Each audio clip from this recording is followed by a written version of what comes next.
everybody. Sorry for coming on so late or just coming on so late. So much to do.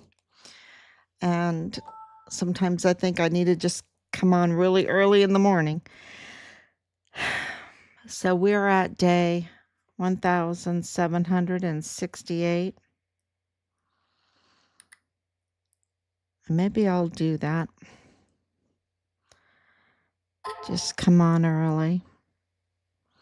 Things are really growing, and because they're growing, we're getting a lot of feedback and a lot of tips and a lot of good advice, really good advice.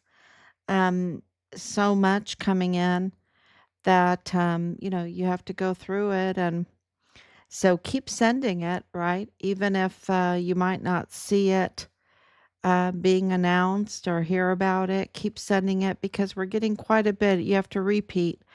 We're getting quite a bit, get our attention. So 1,768 days since Richard was forcibly removed from his barracks room and his life was taken because he was a whistleblower. He was a witness to the criminal trafficking going on there in the El Paso borderland region. And of course had infiltrated onto Fort Bliss, and Fort Bliss was being used very, very badly, which means that the American taxpayers were being used and abused very, very badly, and that our most valuable assets were being targeted, absolutely being targeted. Anybody that was there and living in the barracks, I did not hear not one positive statement about living on Fort Bliss and in the barracks. And I'm talking about huge violations of constant drunkenness, all kinds of substances, 14-year-old girl living in the barracks for 4 months, being sold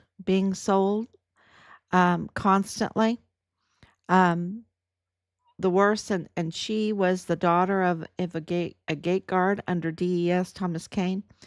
And then, of course, the girls being brought in during the lockdown, and lots of filming going on, lots of filming all over Fort Bliss,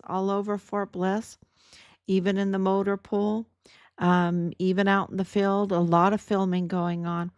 And we know that they were up to no good out in the field, even during their training, because you had 11 soldiers that almost lost their life. Why? Because they had a party out there during their training, and they were drinking grog. Grog is when you mix all kinds of very hard liquor together into one container. In this case, it was a C-lit, and they didn't really post that. We had to learn through other sources that it was a C-lit that had um, antifreeze in it, and that's how, because they drank antifreeze out in the field, they almost lost their lives. And being the wife of a physician assistant, you absolutely know that antifreeze is not good for you. It is really bad for you, and you do not recover from that easily. If you ever recover, you might always have some kind of problem, because it is just so damaging, so damaging. So, you know, and that's just the tip of the iceberg of what was going on. I didn't even mention the barracks being flush with weapons, and all kinds of other violations of the standard operating procedures. that, it's their obligation, the command's obligation, to make sure that the barracks are a place that you will want to live, that the soldier, our most valuable asset, will want to live. And recruiting is up right now.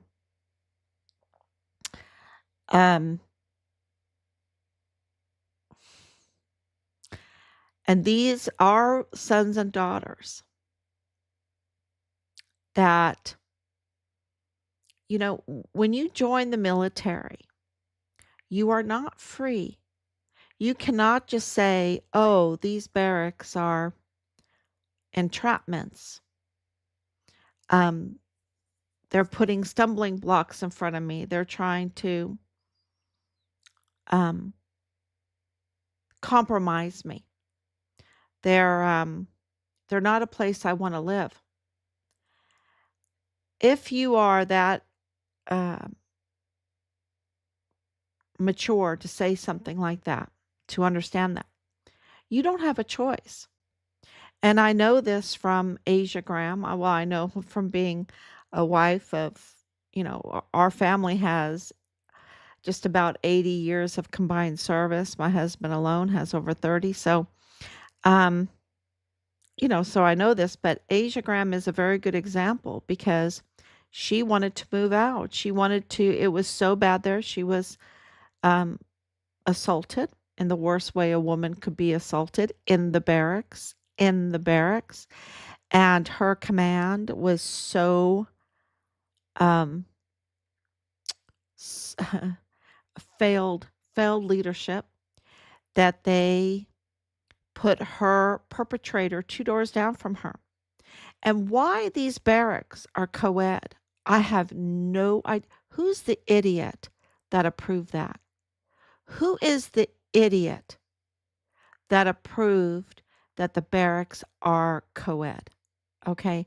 And I don't have any nice words for that at all, that they put our female daughters in harm's way like that, because they have no choice to move out, to leave. She wanted to, because 2 doors down was her perpetrator. And they did that, to harass her. And of course, she lost her life in December of 2020. That is a huge example of what was going on in the barracks, and the mess, and her story. I can go on and on about her story, and trust me, Asia Graham's story, and her witness also lost his life. His name was also Graham, but not related to her. But he was a witness. He also lost his life. This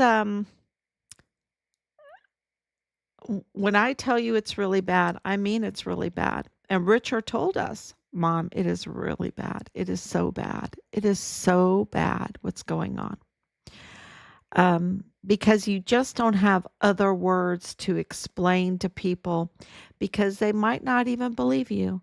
They might say, well, that's too much. That's too much to even believe.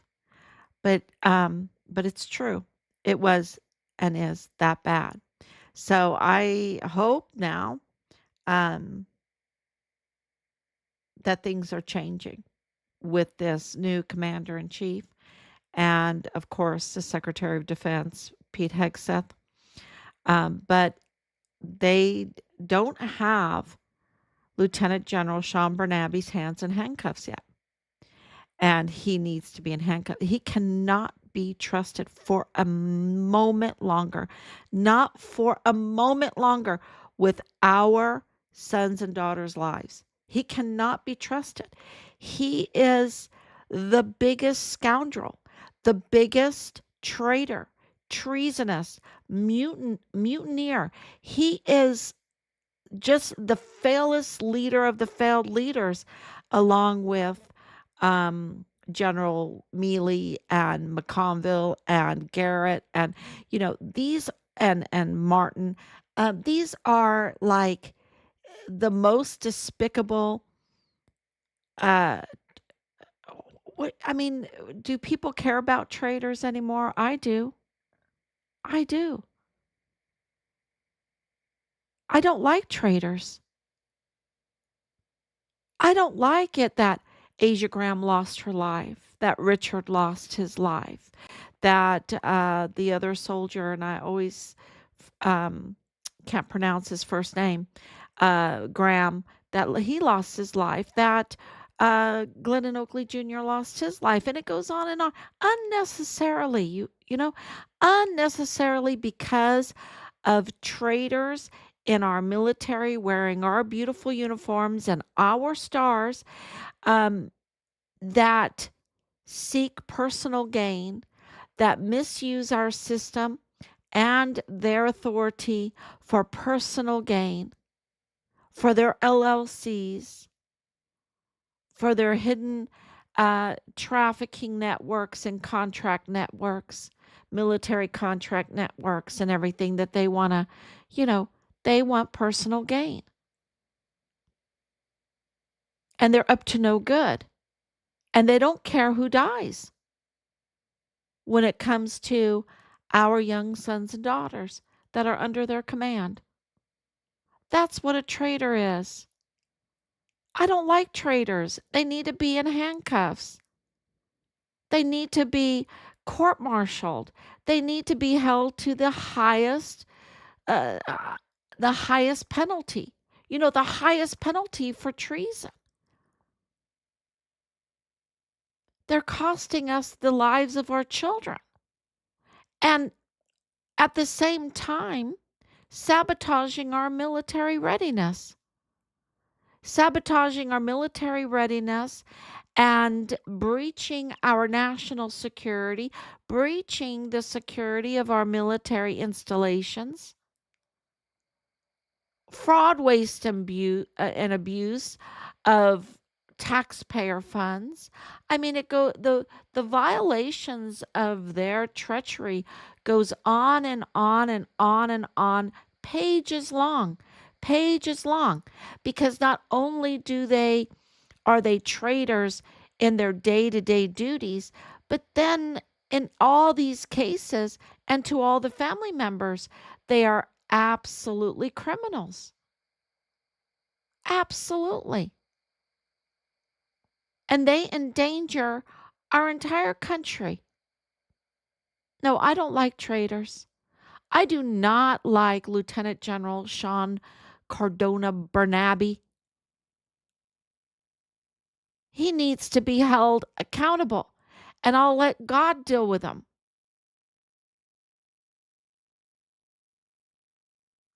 He needs to pay restitution for what he did.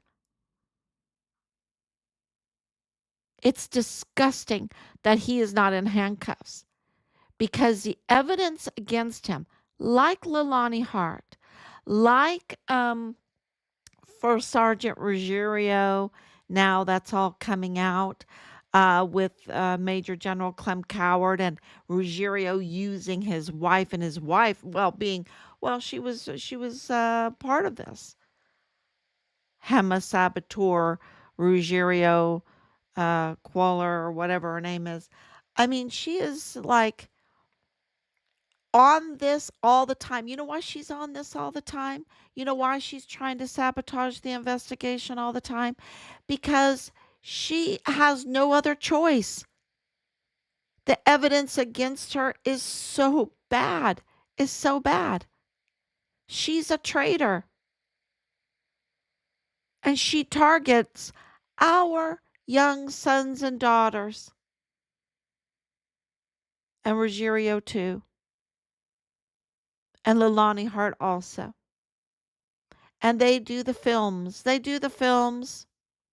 Leilani Hart was caught with the worst type of films against children. I can't tell you how many witnesses already, and she confessed in her affidavit to it. She confessed in her affidavit that she has immigration violations.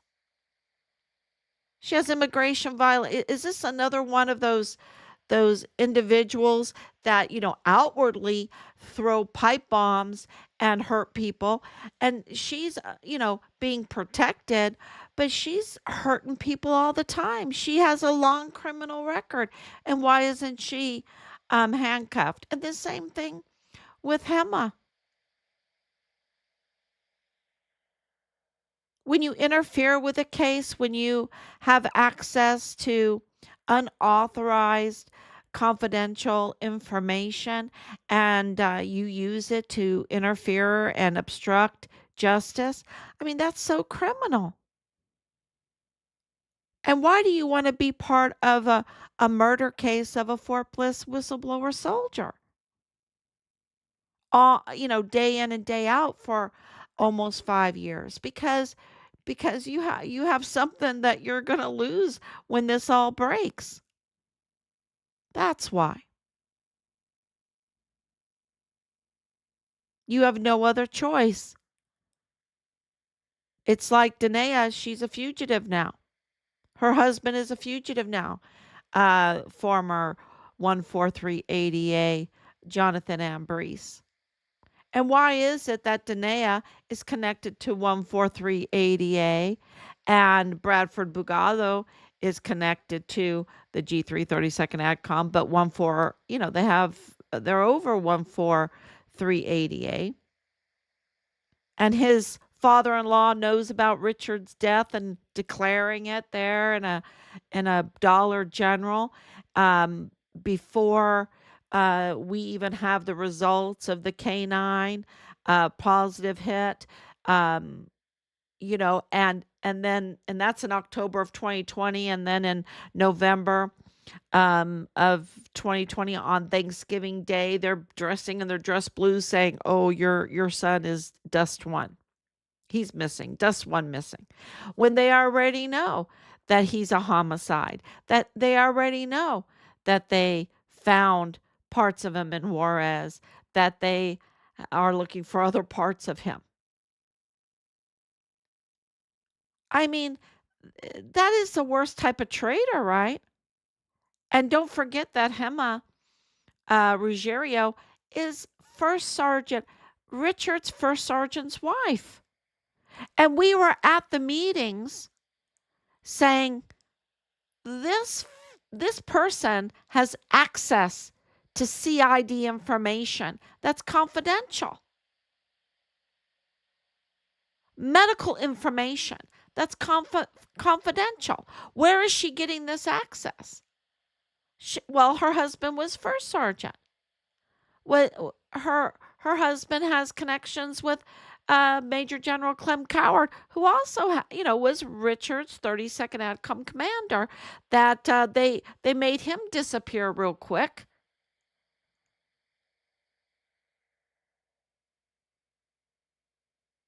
And they all have connections to Nidal Baem. Bradford Bugado's, he's the arms dealer. He's the arms dealer, Western Frontier Trading. He's the one that has a connection with Bradford Bugado, his son-in-law, in the G3 of the 32nd AdCom, who has then connections with the Mendenhalls, which are the big defense contractors. I mean, and then Nidal Baem is family like in-laws to the El Paso ISD um, chief of police, Manuel Chavira, and then also family with the Texas Ranger that was put on our case, Gustavo Sanchez. And, why do they do that? They do that so that the case can be buried. That the case can be buried. And can you imagine? I mean, what we've been through to this has been like, um, well, they went up against God and they're losing. Well, they've lost, right? They went up against God and they lost because Nidal Baem was caught on CCTV footage and we got it. less than an hour after he had declared Richard's search over with and take down the flyers in October of 2020. And here, what do we have now? Uh, May 5th, 2025. And we had to wait until President Trump got into office again, January 24th, 4 days after he got into office in 2025, to get the declaration of death that Richard was in the line of duty. In the line of duty, which absolutely confirms that Richard is a homicide, that he was murdered on Fort Bliss, that he was murdered on Fort Bliss for being a whistleblower in the line of duty. Because we have not just that one declaration, we also have the declaration in April of 2024, but we have all the other evidence. And when you put it all together as a composite, what do you have? Richard was a witness during the time when President Trump was auditing and investigating the borderland, including Fort Bliss. And he was a willing whistleblower for that. And he was not compromised. There was no videos of him. And they tried to put out a narrative that he was compromised, and because they were trying to cover up for themselves. And they were caught. They were caught with the Melendez connection. They were caught in all of their false narratives because it never stacked up right. And Captain Park was caught in his own letter to us. It never stacked up right. And the timestamps didn't match. It was like James Montoya's 2028 timestamp. Can you have a statement of officer right now with a 2028 stamp on it? No, because the year is 2025. He's a fraud. James Montoya is a fraud. He has a 2028 stamp on his statement of officer. That's because he's tampering with documents. He's tampering because he didn't install properly. He doesn't want to follow the laws. And what is the law or the regulation? The laws, really the laws. It's the Texas Constitution. He doesn't want to follow it because that means that he has to sign legally that he did not take any bribes. That's the statement of officer. That's why Bill Hicks couldn't sign it either. He couldn't sign it legally to make him legitimate because he didn't want to put his name on the line, promising the people that he didn't take bribes. Because later on, he even was caught in an interview broadcasted that he was wheeling and dealing to get the position. So, both of them are illegitimate. Both of them, what did they mess up on? Out of all the things they messed up on, what did they mess up on? The statement of officer, the anti-bribe promise to the people. And everything in Richard's case, how they were trying to manipulate us, never added up. It only added up in the fact that when you looked a little deeper, it exposed their crimes. It exposed their connections. It exposed the cover-up of the murder of a whistleblower soldier on Fort Bliss. And that's why Leilani Hart, on and on and on. That's why Gema Ruggiero, on and on and on. That's why even for a while, Serena Arona, she kind of went her way, but she was on there. That was the SFC, Gabriel Arona's wife. And vile and vulgar. Really, they were angry. Why are they angry at a family trying to find their son that's under the care of their husbands, right? And Ruggiero, First Sergeant Ruggiero, refused to even talk with us. Can you imagine a first sergeant refusing to talk to the family of one of his missing soldiers? One of his soldiers that's missing? Red flags went up. What the hell? What the hell? You don't want to talk with us? The unit is being kept from us. 343 is being presented to us when our son is in 143. I mean, it was just um, so obvious when you are, a family with 80 years of combined service, then it's very obvious. What about other families that really don't know the military? They get totally taken advantage of for this uh, inside um, military contract LLC and compromising with the criminal trafficking, compromising with the substances and the weapons and the bullets and the all the stuff they were selling.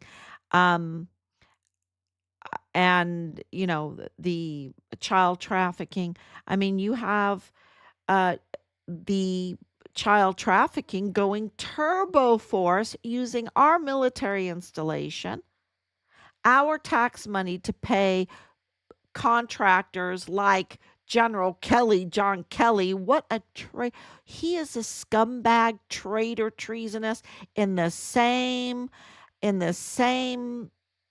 what do you want me to call it, same mud hole as Bernabe. They are absolute scumbag traitors. And they do this fancy because they have the media's ear. The media is compromised, right? The media clearly, all these years, clearly the media is compromised, and so they will get like the likes of Texas Heart to talk about the Walmart mass shooting in the Dallas Morning News with Kachurga's husband. I mean, it's just so obvious. They manufacture these false stories to manipulate the politics, to manipulate people's minds, to do the little swirly things. So you won't look here, nothing to see here. Let me just do grand theft larceny using taxpayer money with contracts and everything like that, and build all these schools that the population doesn't need, and then we'll just tax the taxpayers even more. And I'm talking about the independent school districts now in El Paso. Let's just tax the taxpayers more to hire these fancy buses, these really nice fancy buses, not school buses, fancy buses, right? The fancy tour buses. And we'll go over to Juarez, to Mexico. We'll get children over there and bus them back, and we'll educate them in El Paso to fool the taxpayers that we really needed the schools, that we really needed those contracts. I mean, it's the same. It's, it just on Fort Bliss in the military, off Fort Bliss in El Paso in the ISDs, the contracts, because they know that Americans want the best for our children.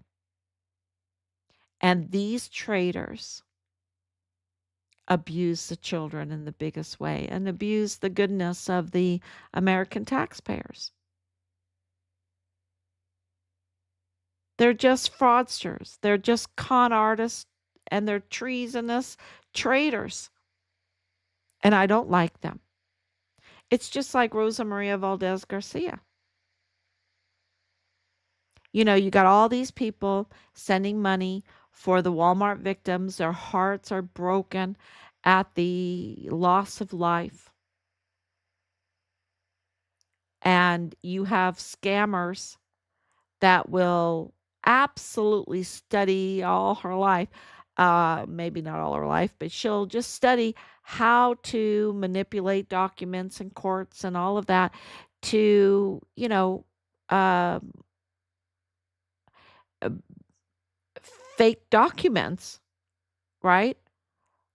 And be an imposter so that she can collect what I think it was like $200,000.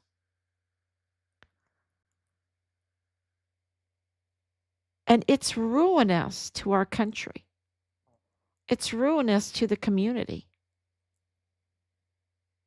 It's, so I'm going to talk a little bit about family ties because I had to do, well, I didn't have to. I chose, uh, this is the end of this course that Rob and I were taking. And we had to look at our family histories. And um, it's a Bible class, and you take a look at your family history. And I found some things that I thought were very, very interesting and very uh, why Richard was the way he was, that he was uncompromised, that he was very focused, that he knew what was right and wrong, and that he could withstand um, the entrapment because there were so many of them, right?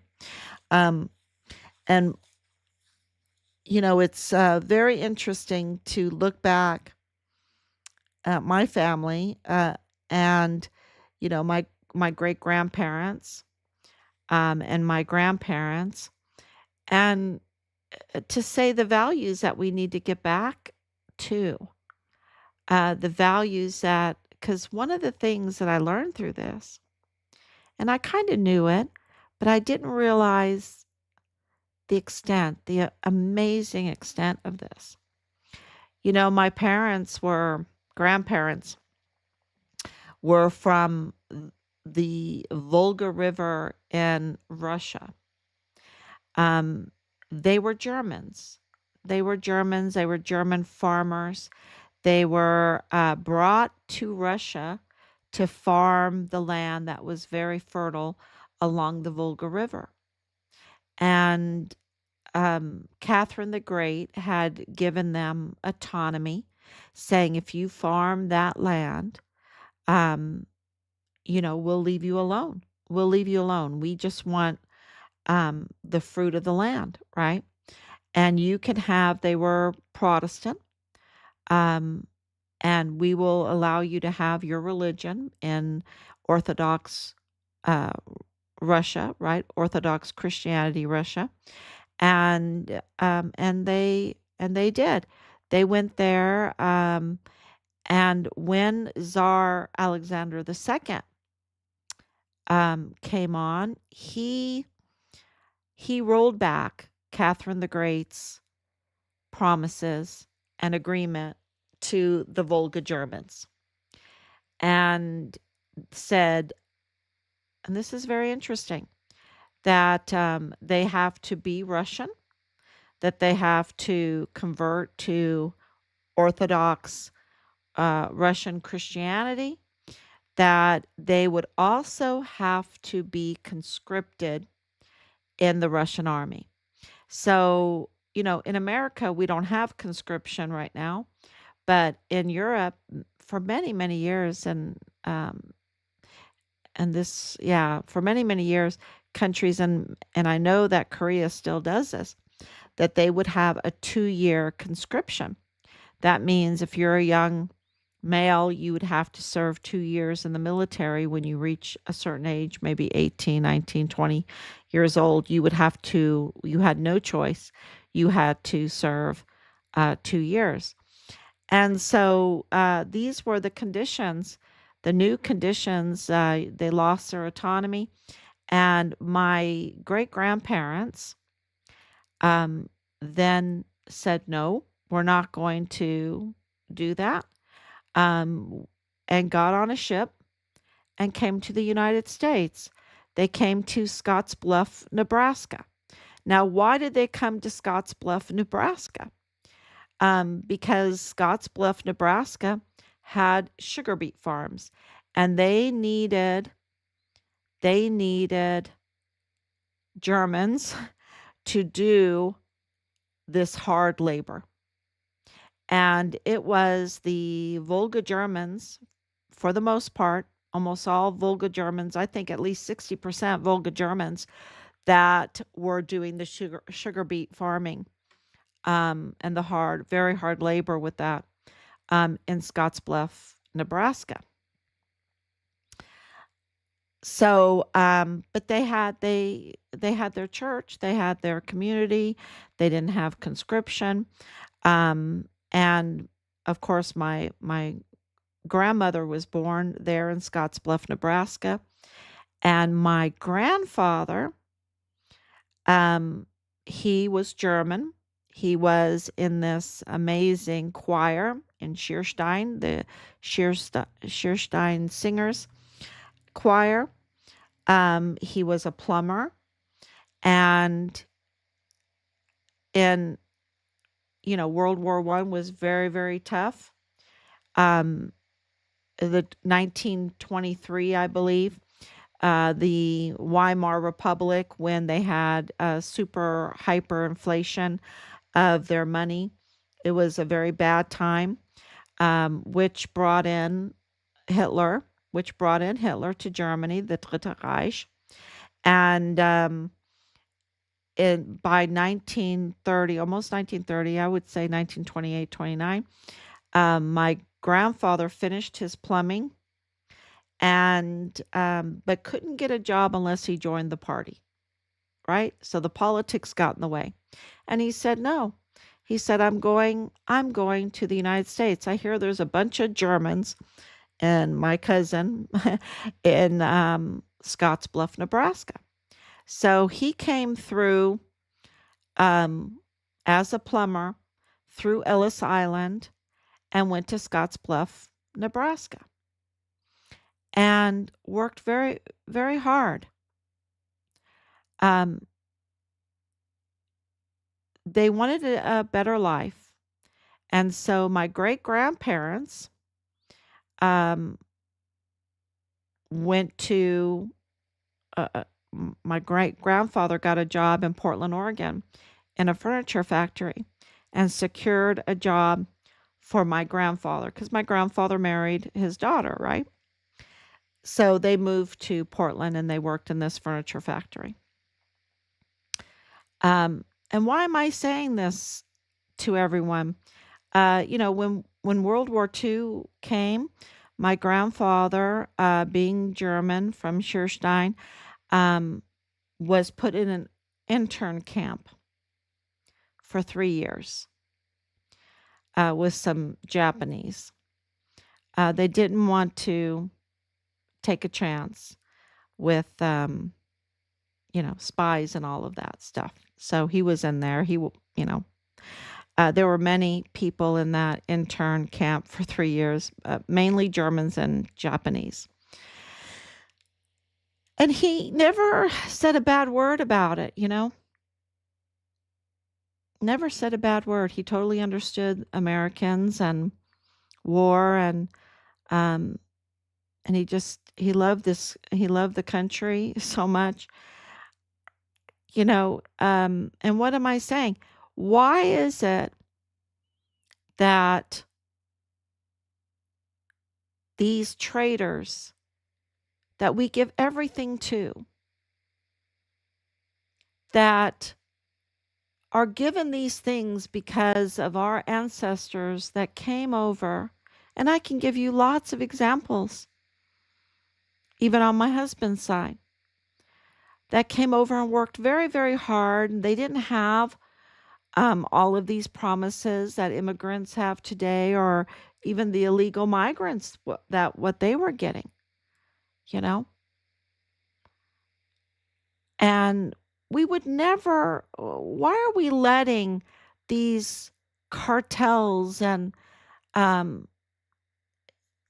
these really evil criminals, like bullies like Leilani Hart and Gema Saboteur, why would we, why do why aren't we arresting them?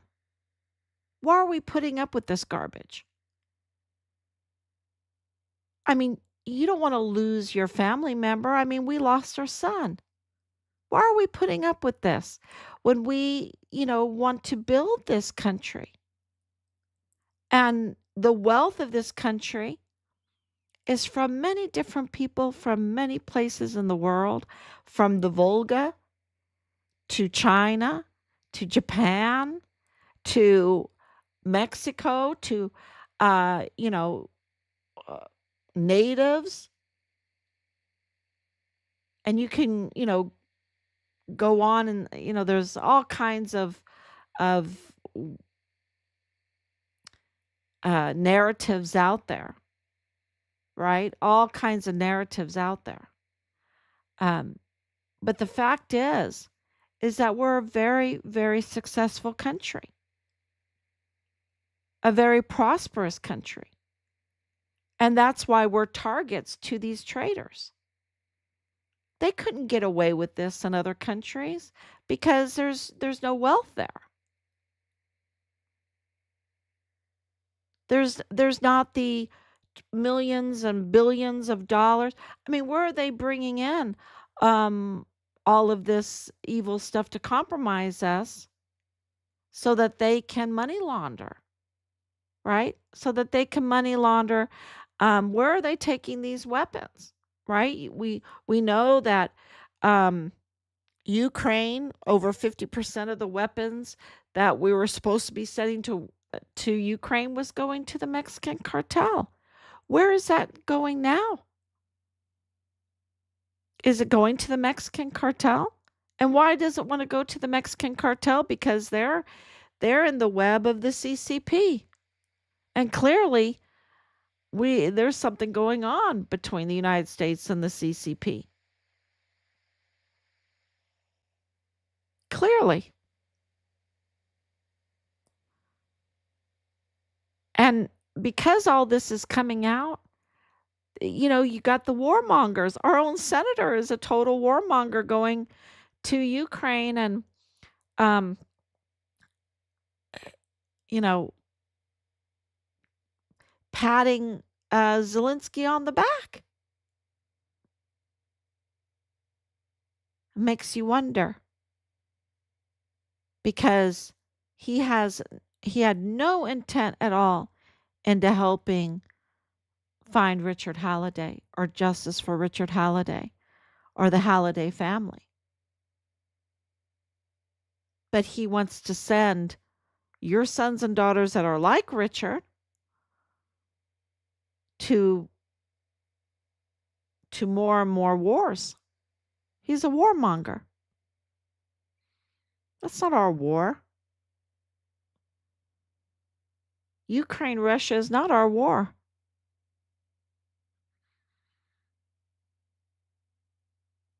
And yet, Lindsey Graham will spend, what is it, $1 million he spent to go there?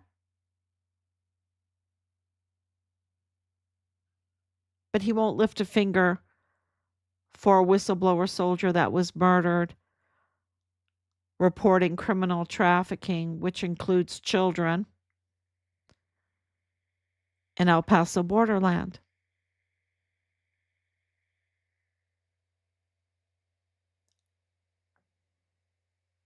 Breaching our national security at our borderland. And they're doing this all on the backs, on the work, very hard work of many immigrants, many, many different people that worked very hard to make this country great. And I can't even stand these traitors.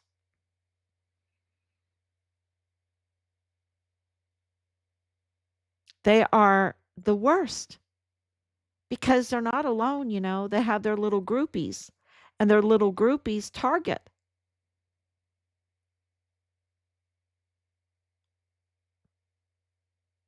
You think Bernabe's alone? No, he has Kyla Cardona. They're little groupies with I love crack Eric Johnson with the CBP border guy, uh, Christopher Meisner. R.I.P. R.I.P. With the JAG. With the JAG. Oh my gosh, the JAG. The JAG is the worst, right? And they're always, they're not mentioned. And they are just the worst.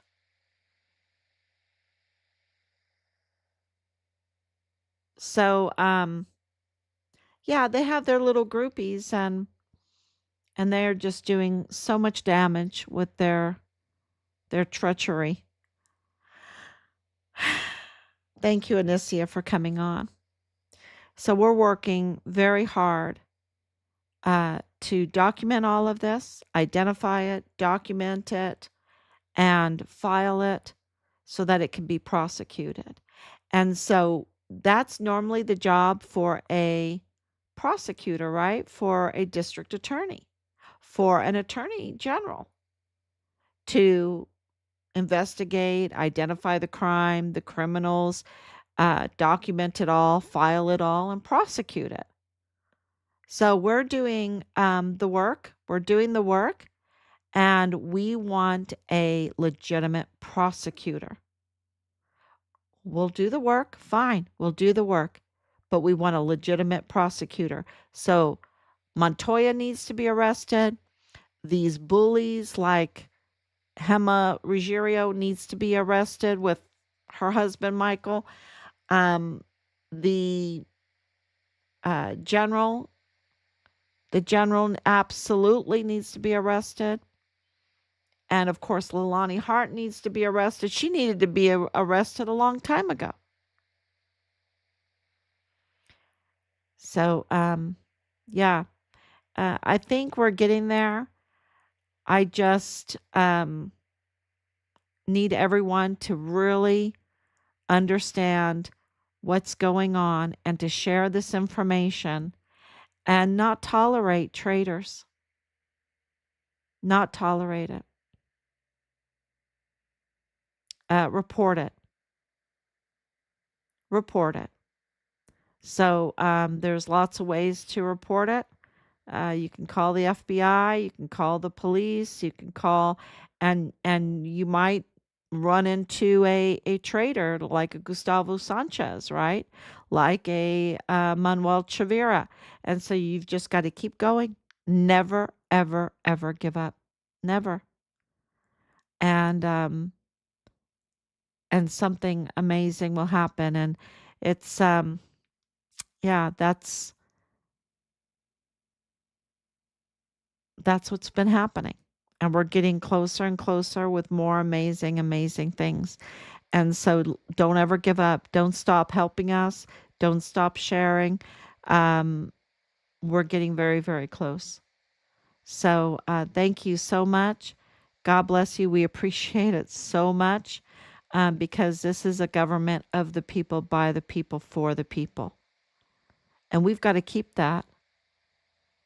We've got to keep that. We've got to honor it. We've got to respect it. July 4th is just around the corner. We need to celebrate it. Absolutely. So thank you so much. God bless you. And I will